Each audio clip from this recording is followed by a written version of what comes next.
Maganda pakinggan ang mga salita ni Pangulong Bongbong Marcos Jr. tungkol sa pagtatapos ng abuso sa kapangyarihan at kasakiman. Ngunit ang tanong ng taumbayan, sino ba ang tunay na umaabuso at sino ang tunay na may kasakiman? Madali kasing mangaral sa publiko pero iba ang gawin ang mga pangakong binibitawan. Ayon sa Pangulo, kailangan daw palakasin ang integridad at kredibilidad ng mga lingkod bayan.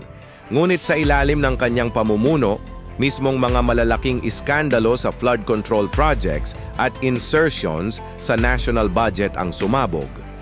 Ang mga pangalan ng pinakamalalapit niyang tao, lalo na si Martin Romualdez at si Zaldico, ay paulit-ulit na lumilitaw sa mga investigasyon. Nasaan ang integridad na sinasabi niya kung mismong sariling kampo niya ang nasasangkot? Huwag nating kalimutan, noong panahon ni dating Pangulong Rodrigo Duterte, ang mensahe laban sa droga at korupsyon ay hindi lang salita. May konkretong aksyon, may mga hinarap, may mga nakulong, at may mga sindikatong pinutol.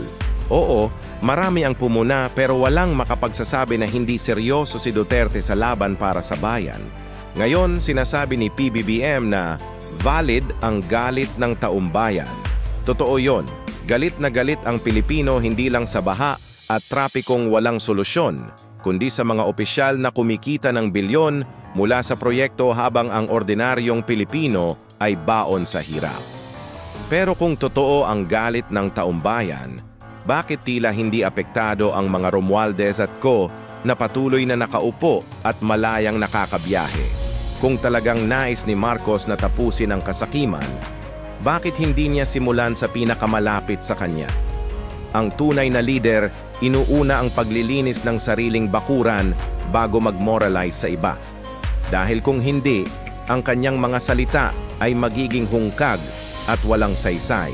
Kaya tama si VP Sara Duterte na paulit-ulit na ipaalala, walang direksyon ng gobyerno kung patuloy nitong kinakanlong ang mga tiwali. Ang laban kontra korupsyon ay hindi lang press statement, hindi lang panunumpa sa Malacanang, kundi matapang na paninindigan laban sa sariling mga kaalyado. Kung hindi ito gagawin ng Pangulo, darating ang araw na mismong bayan ang huhusga. At sa araw na iyon, maaalala ng lahat na sa ilalim ni Duterte, may tunay na tapang, may tunay na malasakit, at hindi puro salita ang laban kontra sa kasakiman.